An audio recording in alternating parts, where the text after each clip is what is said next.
화덕 아궁이에서 뿜어져 나오는 맹렬한 열기가 좁은 떡간을 가득 채우고 있었으나 강우의 등줄기를 타고 흐르는 것은 식은땀이었다. 그는 방금 자신이 저지른 일을 믿을 수 없다는 듯 떨리는 손끝으로 바닥에 떨어진 낡은 시루 조각을 더듬었다. 새벽 4시. 장터의 정막을 깨우는 것은 오직 장작이 타닥거리는 소리와 시루 틈새로 맹렬히 뿜어져 나오는 하얀 김뿐이어야 했다. 그러나 강우의 발치에는 결코 그곳에 있어서는 안 될 물건이 마치 오랫동안 숨죽여 기다려온 짐승처럼 웅크리고 있었다.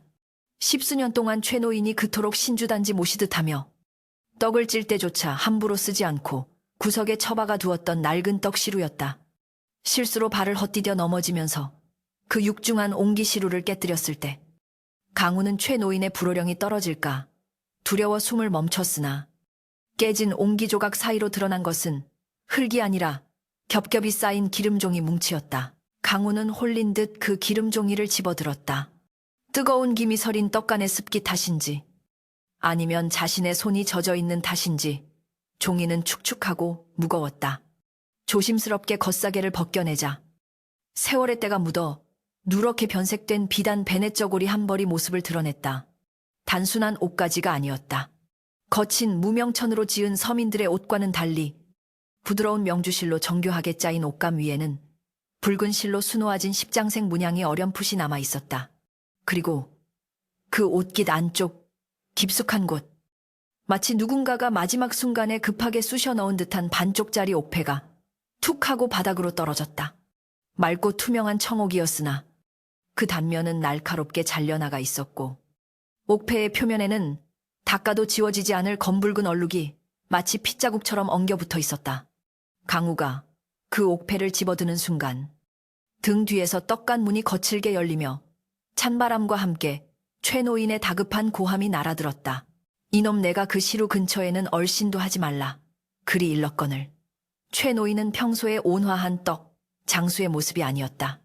헝클어진 머리카락과 핏발선 눈동자, 그리고 손에 들린 지팡이를 쥔 채 부들부들 떠는 모습은 마치 귀신이라도 본 듯한 형상이었다. 최 노인은 바닥에 흩어진 깨진 시루 조각과 강우의 손에 들린 옥패를 번갈아 보더니 이내 다리에 힘이 풀린 듯 털썩 주저앉고 말았다. 새벽의 푸르스름한 빛이 문틈으로 스며들어 떡간 안에 자욱한 수증기를 가로질렀고 그 빛 속에 드러난 최 노인의 얼굴은 공포와 체념이 뒤섞인 기묘한 표정이었다. 강우는 옥패를 쥔 손에 힘을 주며 물었다. 어르신, 이것이 대체 무엇입니까? 제게 주워온 자식이라 하셨지 않습니까? 헌데 이 비단옷과 옥패는 마치 귀한 집 자손의 물건 같습니다. 어찌하여 이것이 그 더러운 시루 밑바닥에 숨겨져 있었던 것입니까? 최 노인은 한참 동안 말이 없었다. 그저 거친 숨을 몰아쉬며 아궁이 속에서 춤추는 붉은 불꽃만을 멍하니 바라볼 뿐이었다. 떡지는 냄새, 쑥과 찹쌀이 어우러진 그 구수하고 익숙한 향기가 오늘따라 유난히 비릿하게 느껴졌다. 침묵을 깬 것은 다닥 하고 튀어오르는 불똥소리였다.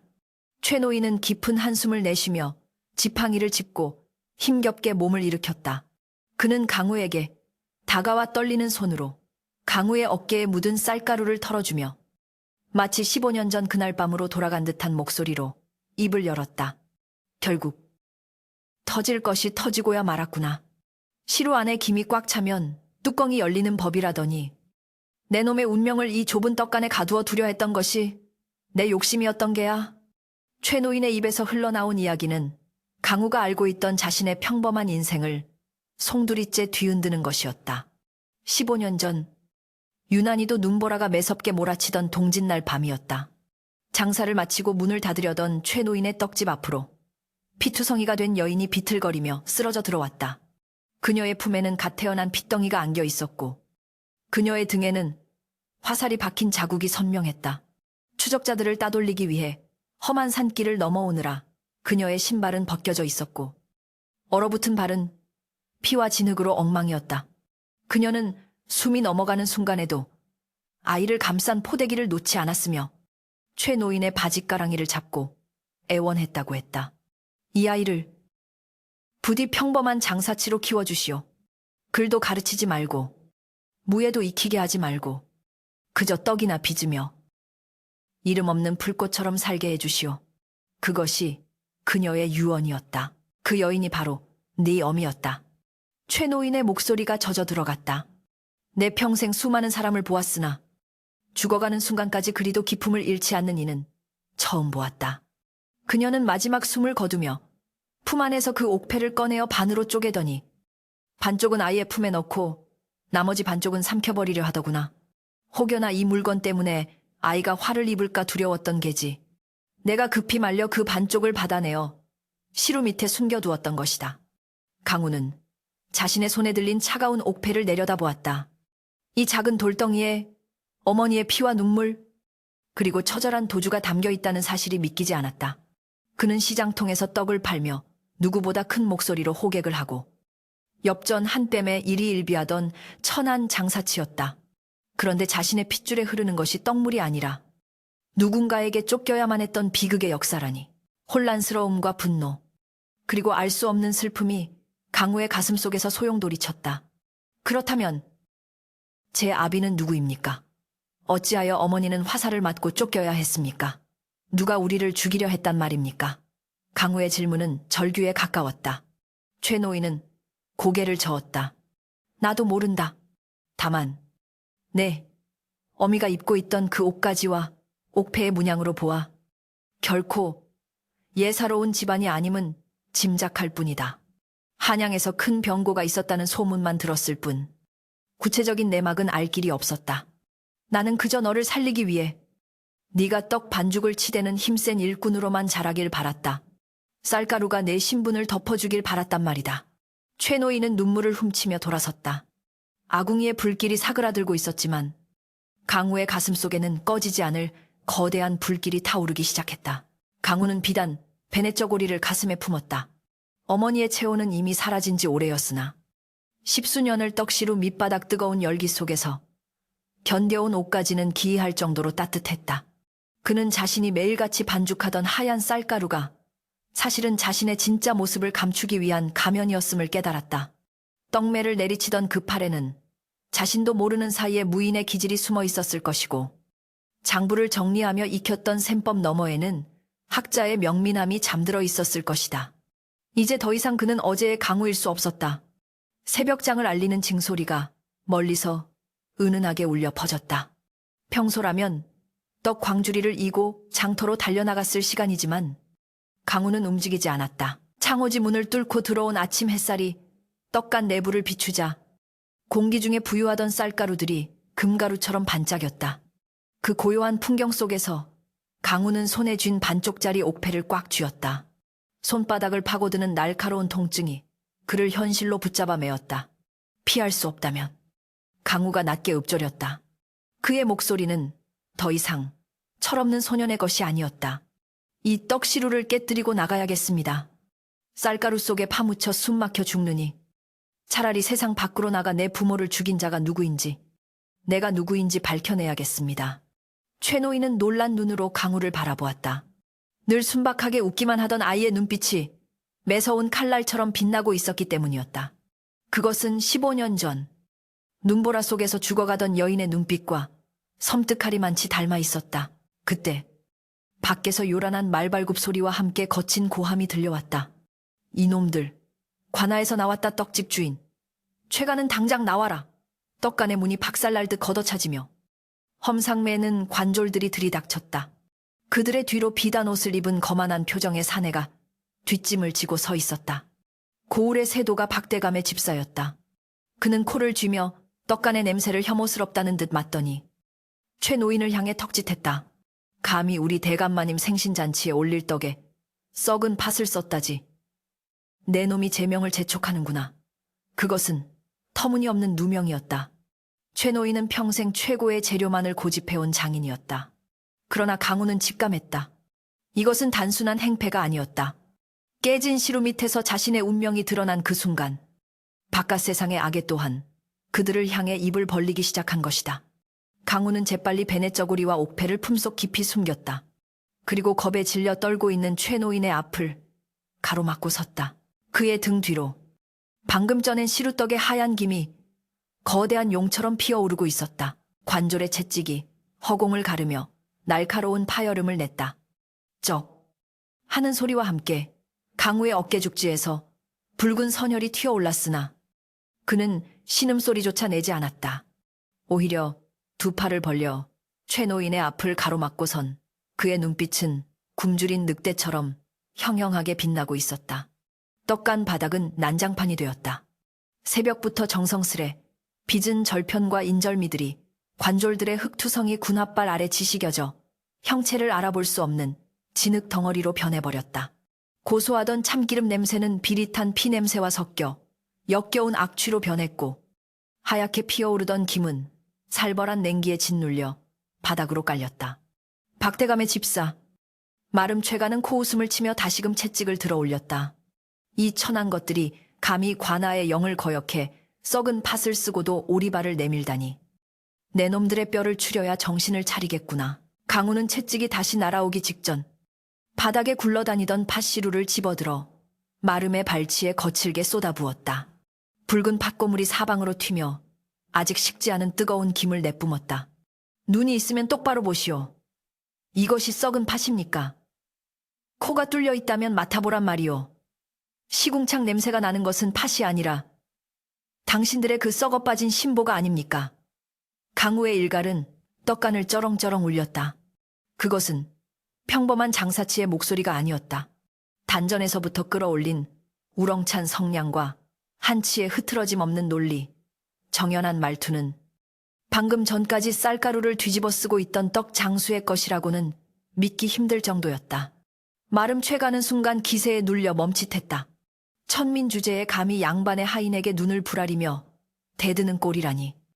기가 찰 노릇이었으나 그 서슬퍼런 기백에는 함부로 범접할 수 없는 위험이 서려 있었다. 그때 떡간 밖에서 느릿한 박수 소리가 들려왔다.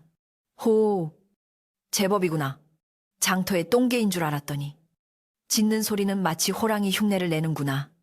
비단신을 신은 발이 진흙탕이 된 떡간 문턱을 넘어 들어왔다. 화려한 도포 자락을 휘날리며 등장한 이는 박대감의 외아들 박인수였다. 그는 손에 쥔 합죽선을 펴서 코끝을 가리며 멸시와 호기심이 뒤섞인 눈으로 강우를 훑어보았다. 인수는 고을에서 알아주는 수재였으나 동시에 오만하고 잔인한 성정으로 악명이 높았다. 그는 강우의 허름한 무명옷과 피 묻은 어깨, 그리고 그 뒤에 숨어 벌벌 떨고 있는 최노인을 번갈아 보며 비릿한 미소를 지었다. 썩은 팥이 아니라면 내 아비의 생신상에 올릴 떡을 망친 죄는 무엇으로 갚을 테냐. 내 놈의 그 건방진 혀를 잘라 바치면 용서해 주랴. 강우는 입술을 깨물었다. 눈앞의 사내는 권력이라는 거대한 칼을 쥐고 있었고 자신은 그 칼날 아래 놓인 떡 반죽에 불과했다. 그러나 강우의 가슴속 깊은 곳, 품에 숨긴 옥패가 닿은 자리에서 뜨거운 기운이 솟구쳤다. 그는 고개를 숙이지 않았다. 오히려 더 곧게 허리를 펴고 인수를 정면으로 응시했다. 소인, 비록 천한 장사치이나 거짓으로 떡을 빚은 적은 없습니다. 떡은 쌀과 물, 그리고 만드는 이의 정성으로 빚는 것. 거짓이 섞이면 떡이 쉬어버리는 법을 어찌 모르겠습니까? 대감마님의 생신을 망친 것은 저희가 아니라 죄 없는 백성을 모함하여 떡상을 엎어버린 저들이옵니다. 강우의 말은 청산유수였다. 단순히 감정에 호소하는 것이 아니라 이치에 맞고 도리에 어긋남이 없는 명문이었다. 박인수의 눈썹이 꿈틀거렸다. 그는 자신이 키우는 사냥개보다 못한 존재에게서 논리적인 반박을 듣는 것이 불쾌했다. 아니, 그보다 더 거슬리는 것은 강우의 태도였다. 진흙탕 속에 무릎을 꿇고 있어도 비굴해 보이지 않는 그 꼿꼿함. 마치 귀족들 사이에서나 볼 법한 기품이 흙투성이 얼굴 뒤에 숨겨져 있었다. 인수는 묘한 질투심과 불길함을 느꼈다. 그는 합죽선을 접어 마름의 어깨를 툭 쳤다. 이놈이 주둥이가 살아있구나. 좋다. 그렇다면 내 놈의 무고함을 증명해 보거라. 죄를 인정하는 각서를 쓰면 목숨만은 살려주마. 대신 너희 떡집은 관아에 귀속될 것이다. 만약 거부한다면 네 늙은 아비의 남은 다리마저 부러뜨려 주지. 마름이 먹을 잔뜩 묻힌 붓과 구겨진 종이를 강우의 앞에 던졌다. 그것은 그를 모르는 까막눈들을 속여 재산을 빼앗을 때 쓰는 수법이었다. 그들은 강우가 붓을 잡을 줄도 모를 것이라 여겼다. 최노인은 울부짖으며 강우의 바짓가랑이를 잡았다. 안 된다. 강우야, 저 종이에 손을 대면 우리는 끝장이야. 하지만 강우는 천천히 몸을 굽혀 바닥에 떨어진 붓을 집어들었다. 붓대는 굵고 거칠었으나 강우의 손가락은 마치 오랫동안 붓을 다뤄온 선비처럼 자연스럽게 붓대를 감싸 쥐었다. 그는 어깨의 통증을 참아내며 먹물을 흠뻑 머금은 붓끝을 종이 위에 가져다 대었다. 그리고 일말의 망설임도 없이 일필위지로 글을 써내려가기 시작했다. 먹물이 종이에 스며드는 소리가 적막한 떡간을 채웠다.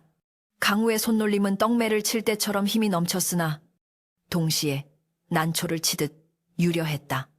종이 위에는 그들이 원하던 항복 문서가 아닌 시 한 수가 적혀 있었다. 진흙 속에 묻혀도 옥은 빛을 잃지 않고 구름이 가려도 다른 제기를 간다.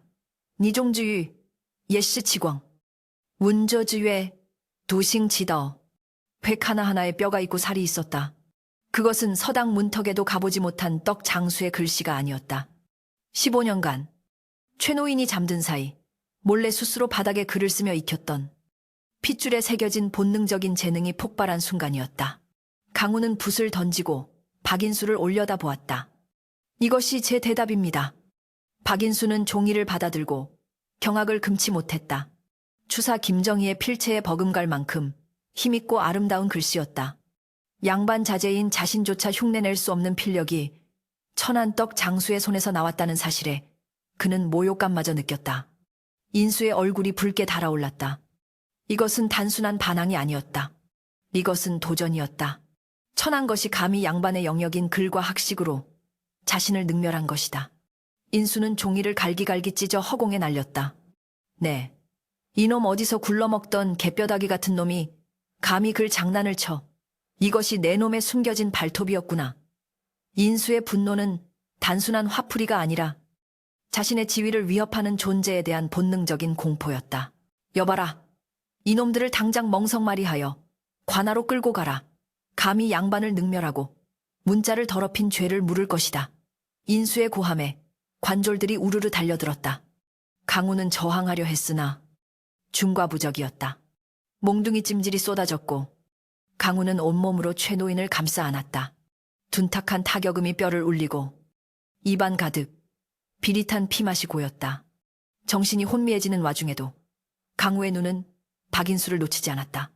비단 옷을 입고 뒷짐을 진 채 자신을 내려다보는 그 오만한 눈빛. 강우는 그 눈빛 속에서 자신의 부모를 죽음으로 몰고 갔을지도 모르는 권력자들의 잔혹함을 보았다. 죽지 않는다. 절대로 여기서 죽지 않는다. 강우는 속으로 되뇌었다. 품속의 옥패가 심장 박동에 맞춰 뜨겁게 달아오르는 것 같았다. 그들이 끌려가기 직전 마을 사람들이 웅성거리며 모여들었다. 평소 강우의 떡을 즐겨 먹던 장터 상인들과 아낙네들이었다. 그들은 박대감네 하인들의 횡포에 분노하면서도 감히 나서지 못하고 발만 동동 구르고 있었다. 그때 군중 속에서 한 노학자가 지팡이를 짚고 걸어 나왔다. 고을에서 존경받는 퇴기, 은퇴한 선비, 정선생이었다. 그는 바닥에 흩어진 찢긴 종이, 조각 중 하나를 집어들고는 눈을 크게 떴다. 흙탕물에 젖고 찢어졌으나 그 위에 남은 유옥자의 획은 살아 꿈틀거리는 용과 같았다. 정선생은 끌려가는 강우의 뒷모습을 보며 떨리는 목소리로 중얼거렸다. 저 아이, 보통 아이가 아니로구나. 저런 필체는 단순히 배운다고 나오는 것이 아니다. 하늘이 내린 기운이다. 관아의 형틀에 묶인 채 밤을 지새운 강우와 최노인. 차가운 옥사의 바닥에서 최노인은 끙끙 앓는 소리를 내며 사경을 헤매고 있었다. 강우는 찢어진 옷자락으로 노인의 이마에 흐르는 식은땀을 닦아주었다. 몸은 만신창이가 되었지만 정신은 그 어느 때보다 맑게 깨어 있었다. 그는 오늘 자신이 보여준 그 능력이 자신을 위험에 빠뜨렸음을 알았다. 그러나 동시에 그것만이 이 지옥 같은 상황을 타개할 유일한 무기임을 깨달았다. 박인수는 자신을 경계하기 시작했다. 그것은 곧 틈이 생겼다는 뜻이기도 했다. 강우는 옥사 창살 사이로 보이는 달을 바라보았다. 구름에 가려져 희미했지만 달은 분명 그곳에 있었다. 다음 날 아침 박대감이 직접 관아에 나타났다. 그는 탐욕스럽게 생긴 얼굴에 기름진 미소를 띠고 있었다. 박대감은 사또에게 무언가를 속삭였고 곧이어 강우에게 판결이 내려졌다. 죄인 강우는 들어라. 내 놈의 불소남은 죽어 마땅하나 대감마님의 넓은 아량으로 목숨만은 부지하게 해주겠다. 허나 망친 잔치에 대한 배상으로 쌀백가마니를 갚거나 아니면 대감마님 댁의 노비가 되어 평생 떡을 빚어라. 디하는 보름이다. 그 안에 해결하지 못하면 네 아비는 옥에서 죽어나갈 것이다.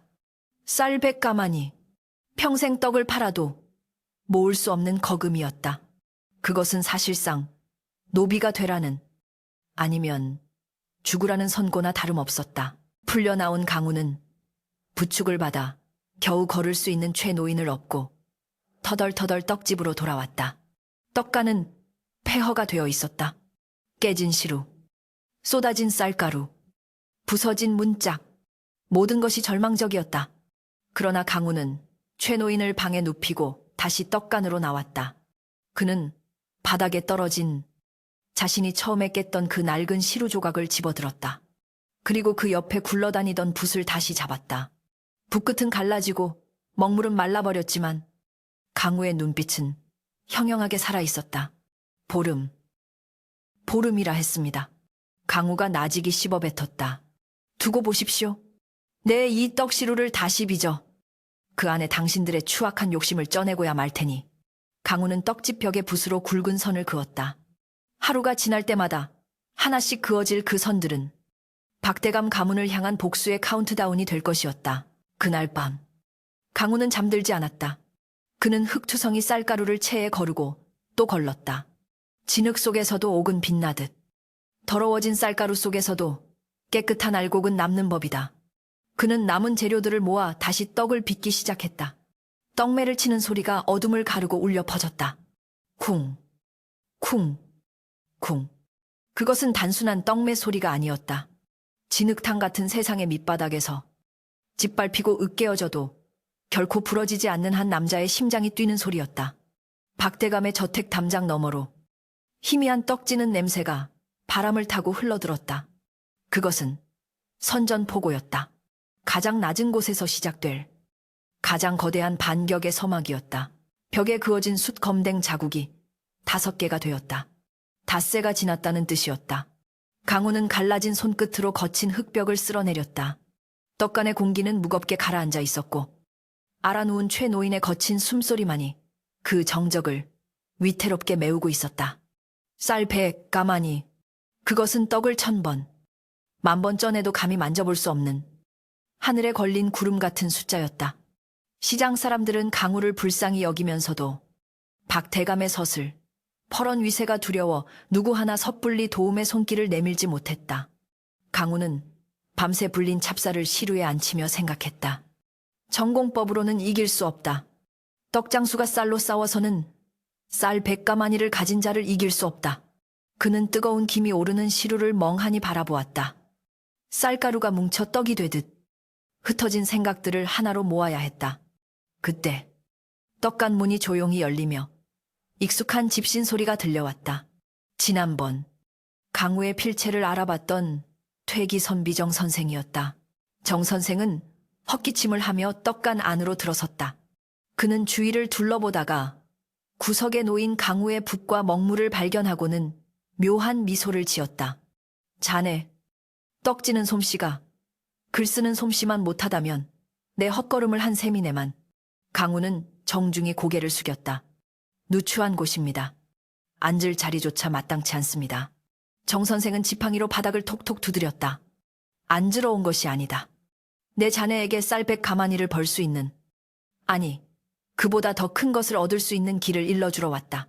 강우의 눈이 번쩍 뜨였다. 정 선생은 목소리를 낮추며 말을 이었다. 열흘 뒤 한양에서 관찰사 영감께서 내려오신다네. 박대감이 그 영감을 모시고 성대한 연회를 연다지. 헌데 소문에 의하면 관찰사 영감의 입맛이 까다롭기가 비할 데 없어. 팔도의 산의 진미를 다 물리치고 오직 마음을 움직이는 맛을 찾으신다더군. 박대감이 그 때문에 전전긍긍하고 있다네.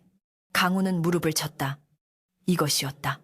단순히 배를 채우는 떡이 아니라 권력의 흐름을 바꿀 수 있는 수단으로서의 떡. 박대감은 자신의 체면을 위해 최고의 떡이 필요했고 그 떡을 만들 수 있는 사람은 이 고을에 오직 강우뿐이었다. 하지만 원수의 집안 잔치에 떡을 댄다는 것은 호랑이 아가리에 머리를 들이미는 격이었다. 정 선생은 강우의 표정을 읽은 듯 고개를 끄덕였다. 위험한 도박이지. 허나 사지스디에 들어가야 살 길이 열리는 법. 자네의 그 붓글씨에 담긴 기백이라면 관찰사의 눈, 아니, 혀를 사로잡을 수 있을 걸세. 강우는 결심을 굳혔다. 그는 정 선생에게 깊이 허리를 숙여 감사를 표했다. 길을 열어주셔서 감사합니다.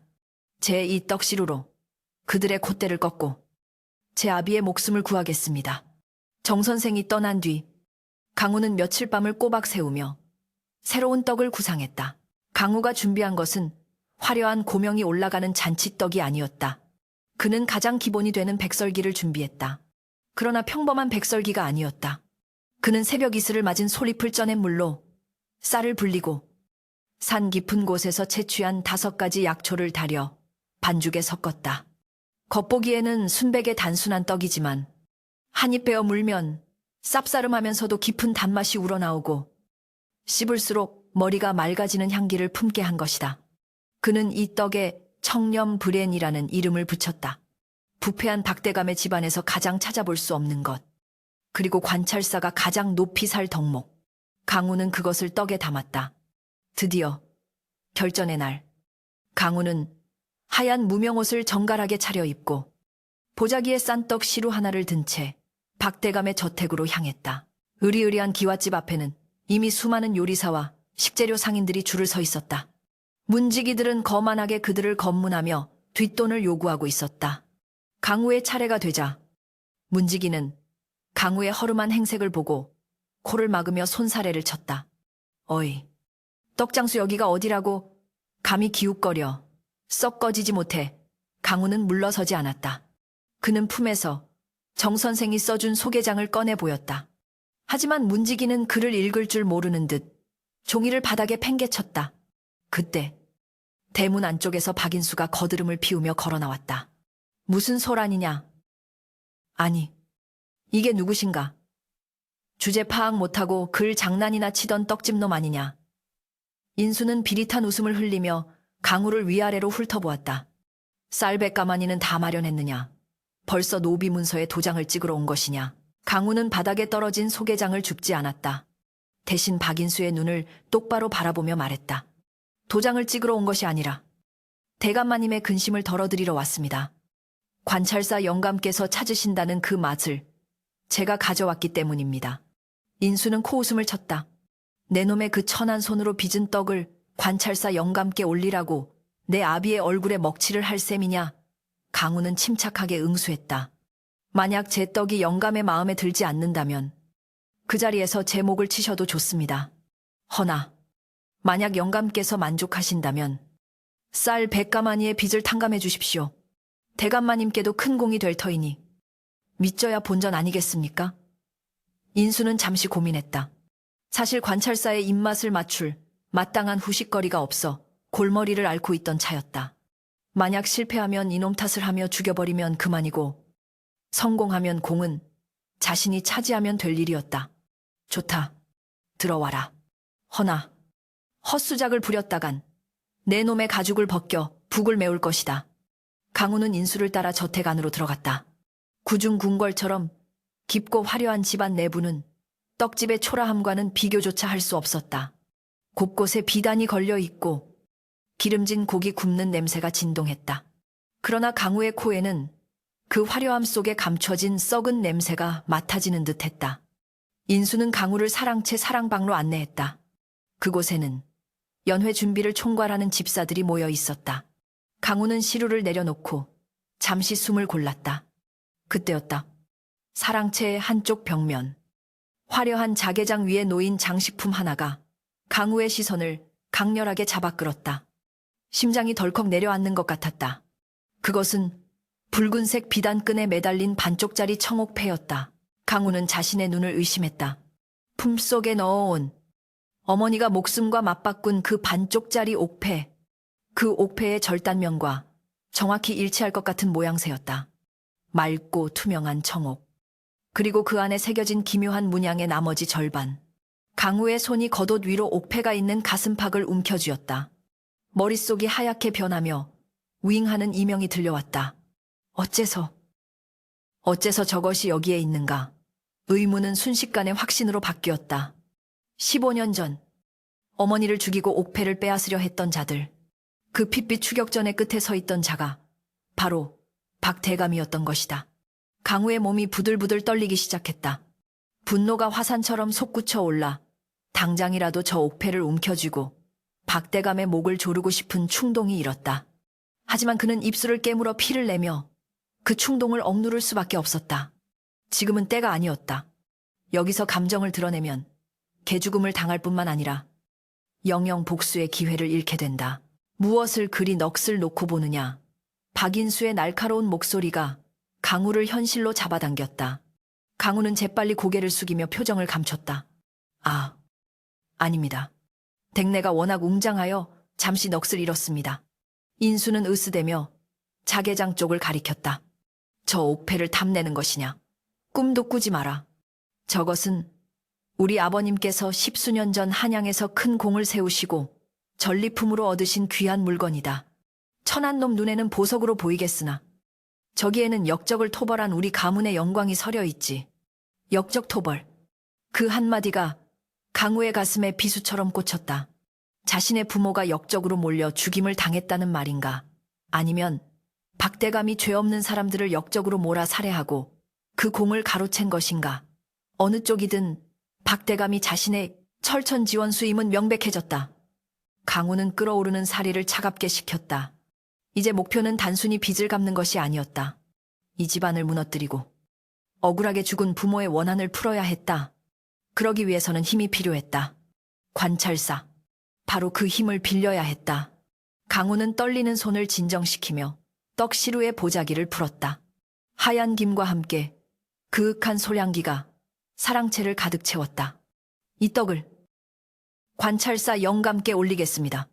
대감마님, 그리고 도련님, 부디 이 떡이 영감의 입맛을 사로잡는지 아니면 제 목이 달아나는지 지켜봐 주십시오. 강우의 목소리에는 서리빨 같은 결기가 서려 있었다. 인수는 강우의 달라진 눈빛에 잠시 멈칫했으나 이내 흥미롭다는 듯 입꼬리를 올렸다. 오냐? 어디 한번 두고 보자. 내 놈의 그 현올림만큼이나 떡맛도 좋을지. 연회가 시작되었다. 마당에는 수십 개의 촛불이 켜져 대나처럼 환했고 풍악 소리가 요란했다. 상석에는 관찰사가 근엄한 표정으로 앉아 있었고 그 옆에서 박대감이 비굴한 웃음을 흘리며 술을 따르고 있었다. 산해진 미가 줄지어 들어갔으나 관찰사의 젓가락은 좀처럼 움직이지 않았다. 박대감의 이마에 식은땀이 흐르기 시작할 무렵 강우가 떡 접시를 받쳐들고 연회장으로 들어섰다. 화려한 요리들 사이에서 강우의 백설기는 너무나도 소박하고 초라해 보였다. 좌중의 사람들이 웅성거리며 비웃음을 흘렸다. 저런 촌스러운 떡을 감히 관찰사 영감상에 올리다니. 박대감이 노망이 난 게 아닌가. 하지만 관찰사의 눈길이 강우의 떡에 머물렀다. 화려한 양념과 기름기에 지쳐있던 그의 코끝에 맑고 깨끗한 소량기가 스쳐 지나갔기 때문이었다. 강우는 무릎을 꿇고 떡을 올렸다. 소인, 고을 떡집의 강우라 하옵니다. 이 떡은 청렴이라 하옵니다. 겉은 희고 깨끗하여 벼슬아치의 맑은 정신을 닮았고 속은 쌉싸름하나 뒷맛이 달아 백성을 위하는 고충과 보람을 담았습니다. 관찰사는 흥미로운 눈으로 강우를 내려다보았다. 청렴이라. 이름 한번 거창하구나. 어디 맛을 보자. 관찰사가 떡 한 조각을 집어 입에 넣었다. 연회장 전체에 숨막히는 침묵이 흘렀다. 박대감과 인수는 침을 꿀꺽 삼키며 관찰사의 표정만을 살폈다. 오물오물 떡을 씹던 관찰사의 미간이 펴지더니 이내 탁하고 무릎을 치는 소리가 들렸다. 허허 기가 막히구나. 내 여태껏 수많은 음식을 먹어보았으나 이토록 정신이 번쩍 드는 맛은 처음이다. 씹을수록 깊은 맛이 우러나오니 마치 곧은 선비의 절개를 씹는 듯하구나. 관찰사의 극찬이 떨어지자 얼어붙어 있던 박대감의 얼굴에 화색이 돌았다.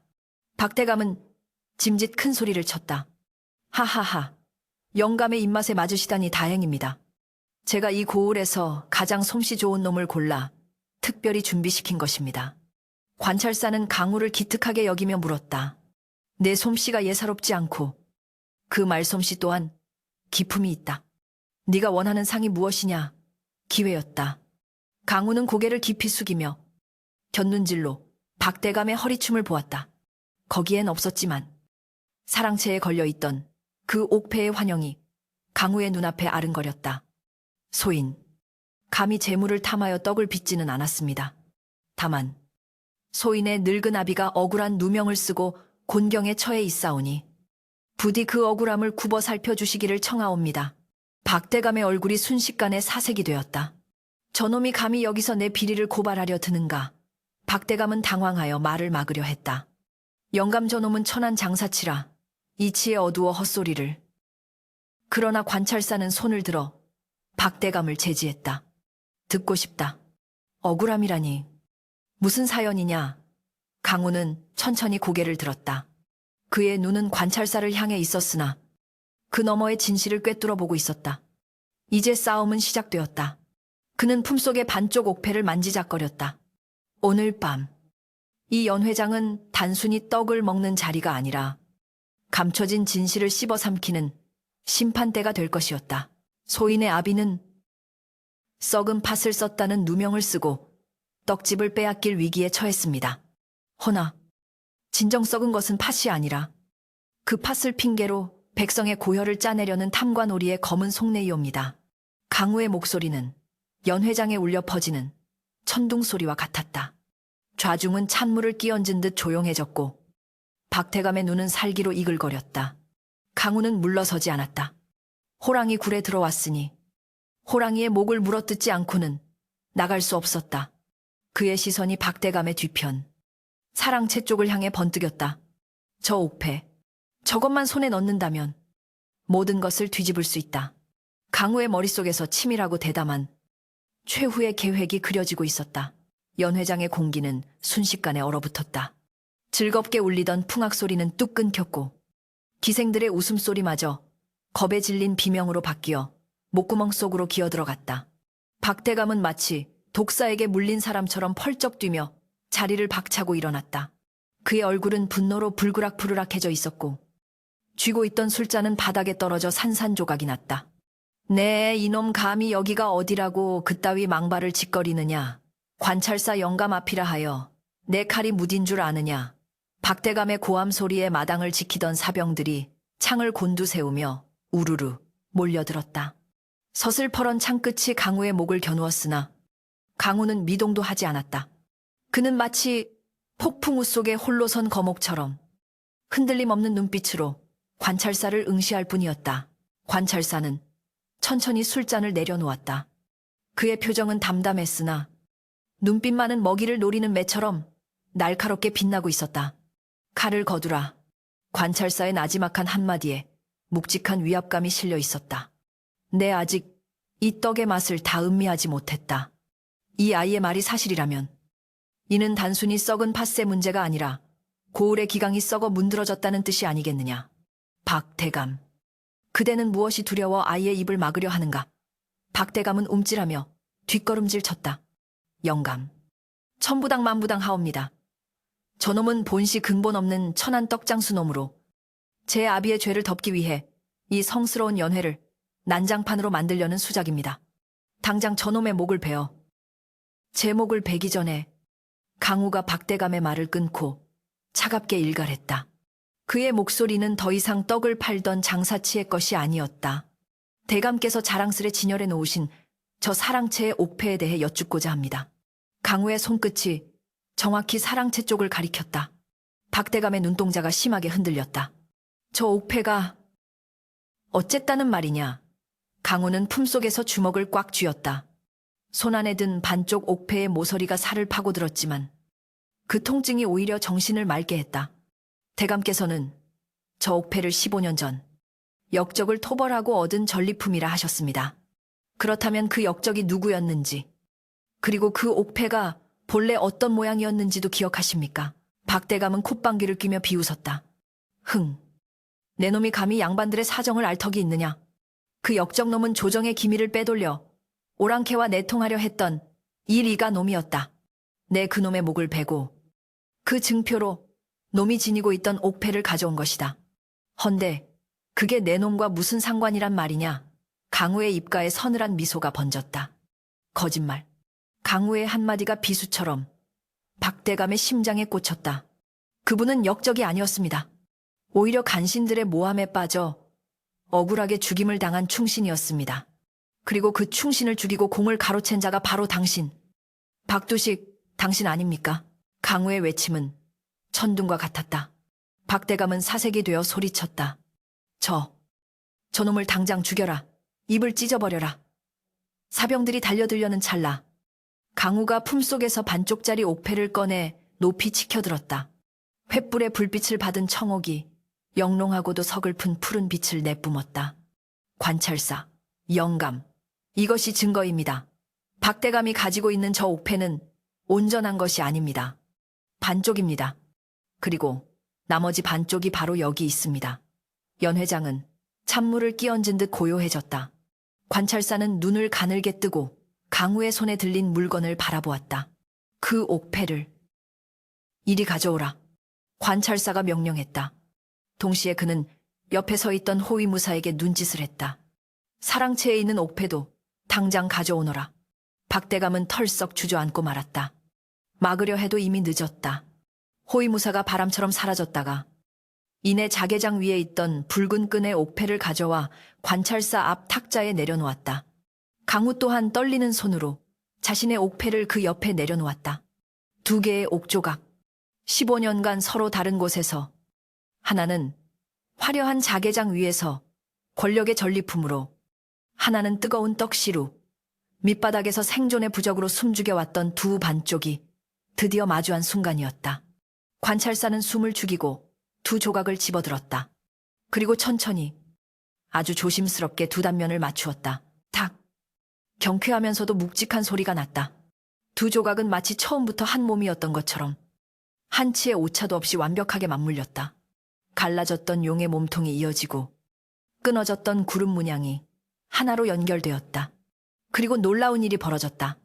두 옥패가 합쳐지자 그 뒷면에 숨겨져 있던 미세한 글귀들이 비로소 문장을 이루어 드러난 것이다. 관찰사는 그 글귀를 읽어 내려가다 경악한 듯 숨을 들이켰다. 이것은, 관찰사는 벌떡 일어나 옥패를 머리 위로 받들었다. 성종대왕께서 하사하신 밀부미fu가 아니냐. 충심은 쇠와 돌보다 굳건하니 그 뜻을 영원히 기리라. 이 옥패의 주인은 역적이 아니라 왕명을 받고 암행을 하던 어사 이정환 대감이셨다. 진실은 거대한 파도처럼 연회장을 덮쳤다. 15년 전 박대감은 자신의 비리를 캐러온 암행어사 이정환을 역적으로 몰아 살해하고 그의 어린 아들과 아내까지 죽이려 했던 것이다. 그 과정에서 옥패가 깨졌고 박대감은 깨진 반쪽만을 챙겨 자신의 공을 조작했던 것이다. 모든 것이 명백해졌다. 박대감은 바들바들 떨며 바닥을 기었다. 아닙니다. 그것은 모함입니다. 저놈이 옥패를 훔쳐서 조작한 것입니다. 그러나 이미 엎질러진 물이었다. 강우는 끓어오르는 눈물을 참으며 소리쳤다. 훔친 것이 아니다. 내 어머니가 내 놈의 화살을 맞고 죽어가면서 내게 남겨주신 내 아버지의 유품이다. 내가 바로 그 이정환의 아들 이강우다. 그때 연 회장 밖에서 웅성거리는 소리와 함께 누군가가 들어왔다. 최 노인이었다. 몸을 가누기도 힘든 그를 정 선생과 마을 사람들이 부축하고 있었다. 최 노인은 박대감을 보자마자 지팡이를 들어 그를 가리켰다. 내가 증인이다. 15년 전 그 눈보라치던 밤 피투성이가 되어 내 떡집으로 들어온 여인을 내가 똑똑히 기억한다. 그 여인이 품고 있던 핏덩이가 바로 저 강우다. 내 놈이 보낸 자객들이 내 떡집 앞까지 쫓아왔던 것도 내 두 눈으로 보았다. 최 노인의 절규는 맷길을 박았다. 정 선생 또한 나서서 거들었다. 소생 또한 기억합니다. 당시 이정환 대감의 억울한 죽음을 슬퍼하던 유생들이 많았으나 박두식 저자의 서술에 눌려 모두 입을 다물어야 했습니다. 오늘에야 비로소 하늘이 굽어 살피사 진실이 드러나는군요. 관찰사의 얼굴은 차갑게 굳어졌다. 그는 합쳐진 옥패를 탁자에 내려놓고 박대감을 내려다보았다. 박두식, 듣거라. 너는 탐욕에 눈이 멀어 충신을 살해하고 그 죄를 덮기 위해 무고한 양민들을 괴롭히고 국법을 농락했다. 네, 죄는 능지처참을 해도 모자랄 것이다. 관찰사의 호령이 떨어지자마자 호위무사들이 박대감과 박인수를 포박했다. 박인수는 아버님 이게 무슨 일입니까 하며 울부짖었고 박대감은 거품을 물고 기절할 듯 늘어졌다. 화려했던 비단옷은 흙바닥에 뒹굴며 더러워졌고 오만했던 고개는 땅에 처박혔다. 강우는 그 모습을 말없이 지켜보았다. 15년의 한이, 떡시루 밑바닥에서 눌러왔던 그 뜨거운 응어리가 일시에 풀리는 기분이었다. 그러나 통쾌함보다는 깊은 슬픔이 가슴을 적셨다. 아무리 원수를 갚는다 한들 돌아가신 부모님이 살아 돌아오지는 않기 때문이었다. 강우는 비틀거리며 최노인에게 다가갔다. 최노인은 눈물 범벅이 된 얼굴로 강우를 끌어안았다. 강우야, 내 새끼. 장하다. 정말 장하다. 강우는 최노인의 거친 손을 잡고 흐느꼈다. 어르신 덕분입니다. 어르신이 저를 살리셨습니다. 관찰사는 강우에게 다가와 어깨를 두드렸다. 네가 큰일을 해냈다. 네, 아비의 명예는 회복될 것이고 빼앗긴 가문도 되찾을 수 있을 것이다. 네가 원한다면 당장 한양으로 올라가 벼슬길에 오를 수도 있도록 주상전하께 상소를 올리겠다. 모두가 강우의 대답을 기다렸다. 이제 그는 천한 떡장수가 아니라 명문가의 자제이자 충신의 유일한 혈육이었다. 부귀영화가 보장된 길이었다. 강우는 눈물을 닦고 고개를 들어 하늘을 보았다. 먹구름이 걷히고 둥근 보름달이 환하게 연회장을 비추고 있었다. 달빛 아래 합쳐진 옥패가 신비롭게 빛나고 있었다. 강우는 잠시 침묵한 뒤 입을 열었다. 영감, 감사하오나 제게는 아직 해야 할 일이 남아 있습니다. 관찰사가 의아해하며 물었다. 해야 할 일이라니? 원수는 갚지 않았느냐? 강우는 미소 지었다. 원수는 갚았으나 빚은 아직 다 갚지 못했습니다. 저를 키워준 이 고을 사람들, 그리고 쌀가루를 뒤집어쓰며 배운 떡 한 조각의 귀함. 저는 양반 이강우이기 이전에 떡장수 최강우입니다. 벼슬길보다 더 중요한 것이 제 떡시루 안에 남아 있습니다. 강우의 시선은 떡판 위에 얌전히 놓인 청렴 백설기에 머물렀다. 가장 소박하지만 가장 올바른 맛을 내는 떡. 그것이 강우가 선택한 길이었다. 관졸들이 박대감 일가를 끌고 나갔다. 그들의 비명소리가 멀어지고 연회장에는 다시 정적이 찾아왔다. 하지만 이전의 공포에 질린 정적이 아니었다. 썩은 내가 사라지고 난 자리에 비온 뒤에 땅처럼 맑고 신선한 공기가 채워지고 있었다. 강우는 탁자 위에 옥패를 집어들었다. 이제는 하나가 된 옥패를 품에 소중히 넣으며 그는 최노인을 부축해 일어섰다. 가시지요. 아버지, 내일 아침장에 낼 떡을 빚으려면 서둘러야 합니다. 최노인은 멍하니 있다가 이내 환하게 웃으며 고개를 끄덕였다. 오냐. 가자. 내일은 세상에서 제일 맛있는 시루떡을 쪄보자꾸나. 두 사람의 뒷모습 위로 달빛이 축복처럼 쏟아져 내렸다. 매서웠던 동장군의 기세가 꺾이고 떡집 처마 끝에 매달려 있던 고드름이 녹아 맑은 물방울이 되어 떨어지는 봄날이 찾아왔다. 박대감 일가가 압송되어 떠난 지 석 달. 고을의 공기는 그야말로 환골탈태 환구다타하였다. 억눌려 있던 장터의 활기는 봄물 터지듯 되살아났고 백성들의 주름진 얼굴에는 오랜만에 웃음꽃이 피어났다. 더 이상 썩은 팥을 썼다며 행패를 부리는 마름도 억지 세금을 걷어가는 관졸도 없었다. 그 변화의 중심에는 언제나처럼 새벽을 여는 떡집, 그리고 떡매를 내리치는 청년 강우가 있었다. 강우는 여전히 무명옷을 입고 있었다. 관찰사가 한양으로 올라가 조정의 상소를 올린 덕분에 그의 죽은 부친이 정환의 신원은 복원되었고 가문에는 다시금 벼슬길이 열렸다. 조정에서는 강우에게 잃어버린 가문의 자귀를 잇고 한양으로 올라오라는 교지를 내렸다. 사람들은 강우가 금이 환영하여 비단 옷을 입고 가마를 탈 것이라 예상했다. 그러나 강우는 정중히, 그러나 단호하게 그 부름을 유보했다. 제게는 아직 갚아야 할 은혜가 있고 지켜야 할 아궁이가 있습니다. 그것이 그의 대답이었다. 새벽 안개가 걷히기 전 떡간에서는 규칙적인 떡매 소리가 울려 퍼졌다. 쿵, 떡, 쿵, 떡. 그 소리는 고을 사람들에게 평화가 돌아왔음을 알리는 아침의 종소리와도 같았다. 최 노인은 지팡이를 짚고 웬마루에 앉아 그 모습을 흐뭇하게 바라보았다. 옥살이의 후유증으로 다리는 예전 같지 않았으나 그의 얼굴색은 그 어느 때보다 좋았다. 다만 그의 눈가에는 짙은 미안함과 아쉬움이 서려 있었다. 떡 반죽을 치대는 강우의 등 근육이 꿈틀거릴 때마다 최 노인은 속으로 한숨을 삼켰다. 저 아까운 인재를 내 욕심에 떡고물이나 묻히게 하는 것은 아닌지. 휴식 시간, 강우가 김이 모락모락 나는 가래떡 한 줄을 떼어 최 노인에게 건넸다. 어르신, 맛을 좀 봐주시지요. 오늘은 쌀을 조금 더 불렸더니 찰기가 더합니다. 최 노인은 떡을 받아들고는 짐짓 엄한 표정을 지었다. 이놈아, 떡맛이야. 두말하면 잔소리지. 헌데, 언제까지 이러고 있을 테냐. 저기 한양에는 널 기다리는 비단 방석이 깔려 있다는데 어찌하여 이 좁은 떡간에서 사서 고생을 한단 말이냐. 내 이제 몸도 많이 좋아졌으니 훌훌 털고 떠나도 된다. 강우는 땀을 닦으며 싱긋 웃었다. 그 미소에는 예전의 순박함에 더해 깊은 연륜이 묻어났다. 아버지. 강우가 아버지라고 부를 때마다 최 노인의 가슴은 덜컥 내려앉곤 했다. 비단 방석에 앉으면 엉덩이야 편하겠지요. 허나 제 마음은 가시방석일 것입니다. 저는 15년간 쌀가루 속에서 컸습니다.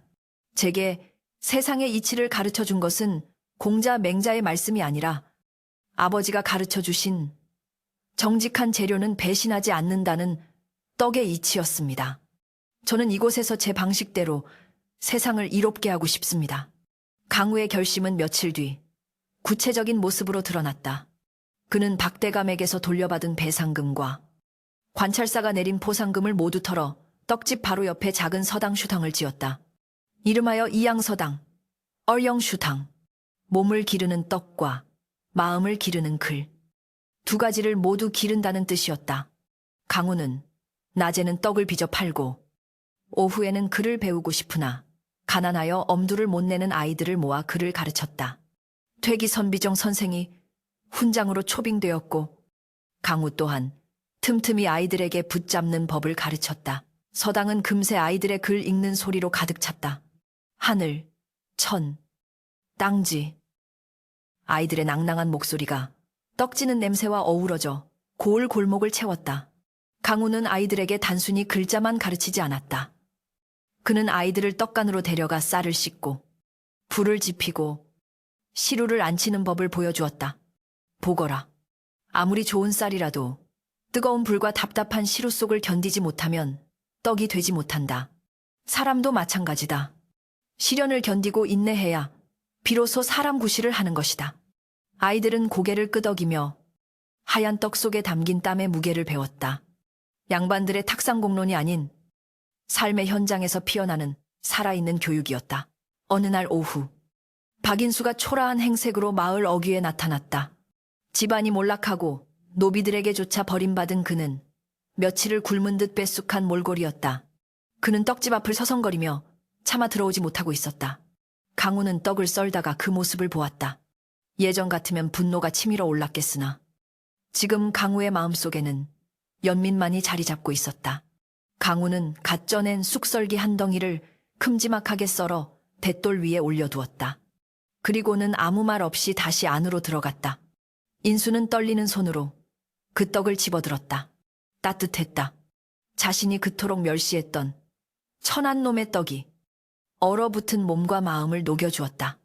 인수는 떡을 허겁지겁 먹으며 눈물을 흘렸다. 그 눈물은 참회의 눈물일 수도 회한의 눈물일 수도 있었다. 그는 다 먹은 뒤 떡집을 향해 큰 절을 한 번 올리고는 어디론가 사라졌다. 그것으로 질긴 악연의 고리도 완전히 끊어졌다. 계절이 바뀌어 다시 가을이 되었다. 떡집 마당에 있는 감나무에 붉은 감이 주렁주렁 열렸다. 그날은 마침 강우 부모의 제삿날이자 최 노인이 강우를 처음 거둔 날이기도 했다. 강우는 정성스럽게 제사상을 차렸다. 상 위에는 화려한 산해진미 대신 그가 직접 만든 맑은 청주와 하얀 백설기, 그리고 2개의 옥패가 나란히 놓여 있었다. 이제는 하나로 합쳐져 온전한 모양을 갖춘 옥패였다. 강우는 향을 피우고 절을 올렸다. 연기 속에서 아버지 이정환의 대쪽 같은 모습과 어머니의 자애로운 미소, 그리고 자신을 업어 키운 최 노인의 땀 냄새가 겹쳐 보였다. 제사를 마친 후 강우와 최 노인은 금마루에 나란히 앉아 밤하늘을 올려다보았다. 둥근 보름달이 2 사람을 비추고 있었다. 최 노인이 막걸리 한 사발을 들이키고 입을 열었다. 강우야. 예. 아버지. 내 평생 가장 잘한 일이 무엇인지 아느냐? 강우는 미소 지으며 대답을 기다렸다. 그 눈보라치던 밤, 시루 밑에 너를 숨긴 것이다. 그때는 내가 너를 살린 줄 알았는데 지나고 보니 네가 나를 살렸더구나. 네가 없었다면 내 인생은 그저 떡이나 팔다 죽는 허무한 것이었을 게다. 네가 있어 내가 아비라는 소리도 들어보고 이런 호사도 누리는구나. 최 노인의 목소리가 물기에 젖어 떨렸다. 강우는 최 노인의 거친 손을 자신의 2 손으로 감싸 쥐었다. 아닙니다. 시루가 없으면 쌀가루는 흩어질 뿐입니다. 아버지가 계셨기에 제가 떡이 되고 사람이 될 수 있었습니다. 낳아주신 부모님은 제게 뼈와 살을 주셨지만 저를 사람답게 빚어주신 분은 바로 아버지십니다. 2 사람 사이에 더 이상의 말은 필요 없었다. 바람에 흔들리는 풍경, 소리와 귀뚜라미 소리만이 그들의 침묵을 부드럽게 감쌌다. 강우는 하늘에 뜬 달을 보며 생각했다. 진흙 속에서도 옥은 빛나지만 그 옥을 닦아주고 품어주는 진흙이 없다면 그 빛은 세상에 드러나지 못했을 것이다. 강우는 품에서 합쳐진 옥패를 꺼내 달빛에 비추어 보았다. 옥패의 글귀. 충심은 쇠와 돌보다 굳건하니 쫑신 루티스. 그는 그 옆에 마음속으로 한 구절을 더 새겨 넣었다. 키운 정은 하늘과 땅보다 깊다. 연칭센유 텐디. 그는 옥패를 다시 품에 넣지 않고 안방 문갑 깊숙한 곳 어머니의 베네쩌고리 옆에 고이 모셔두었다. 이제 그는 과거의 유물에 의지해 자신을 증명할 필요가 없었다. 떡집 주인 최강우, 그리고 아이들의 스승 이강우, 그 2 이름이면 충분했다.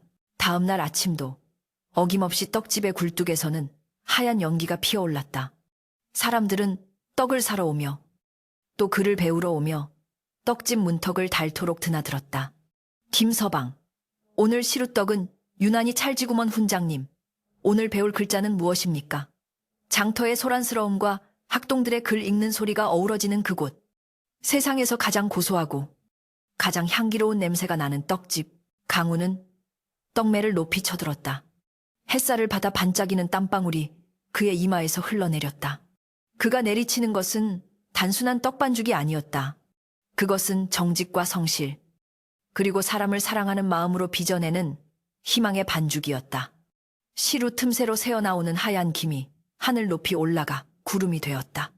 그 구름 아래 사람 냄새나는 따뜻한 이야기가 모락모락 피어나며 오래도록 전해질 전설이 되고 있었다. 떡, 장수, 양반, 아니 떡을 빚는 현자. 겐저의 이야기는 그렇게 떡집의 화덕 불꽃처럼 꺼지지 않고 타올랐다.